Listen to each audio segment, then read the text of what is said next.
Nagsumiti na ng tugon si Vice President Sara Duterte sa hinaharap niyang impeachment complaint sa Kamara. Kinwestiyon ng kanyang kampo kung sang-ayon ba sa saligang batas ang gumugulong na proceeding. Nakatutok si Jonathan Andal.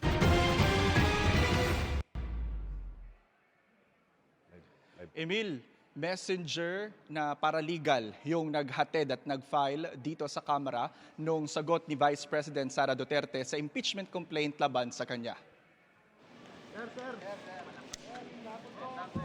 Sa araw mismo ng deadline, isinumite sa House Committee on Justice ang sagot ni Vice President Sara Duterte sa impeachment complaint laban sa kanya ayon sa kanyang abogado. Hindi nagbigay si Attorney Michael Powa ng kopya ng sagot ng bise pero sabi niya, kinwestiyon nila doon ang constitutionality ng proceeding ng komite. We raised due process issues because of what we feel sa aming pananaw ay hindi naging uniform yung standards ng pag-determine ng sufficiency in form and substance doon sa naging impeachment complaints laban sa ating Pangulo at impeachment complaints laban sa ating kalawang Pangulo.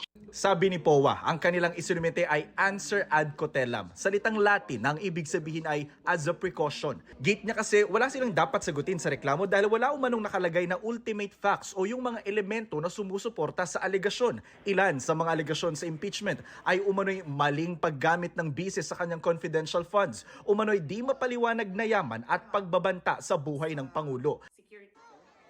Kanina tinanong si Duterte tungkol sa pagpasabina sa House Committee on Justice sa financial records niya at ng kanyang asawa.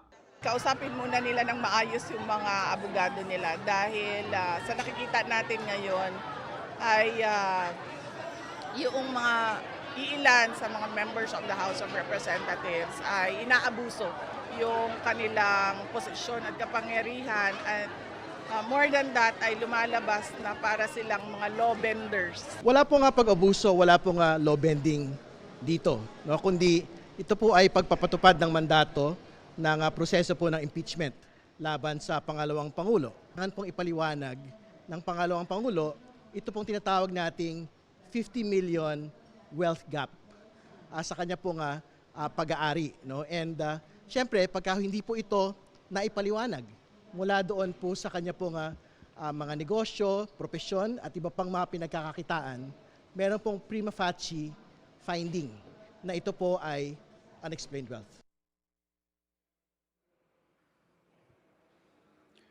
Emil, ngayong nagbigay na ng sagot si VP Sara sa komite, ang sunod na mangyayari, bibigyan ng 3 araw yung mga complainant dun sa impeachment para sumagot dun sa sagot ni VP Sara. And bibigyan din si VP Sara ng 3 araw din para maghain ng rejoinder yung sagot niya doon sa mga sinabi ng mga complainant. Ang target po ngayon ng komite, April 8 simulan yung pagtukoy ng sufficiency in ground sa impeachment complaint. At kapag natukoy na nila yan, tsaka na po uusad ang impeachment sa hearing o pagdinig. Yan mo ng latest mula rito sa Kamara. Balik sa iyo, Emil. Maraming salamat, Jonathan Andal.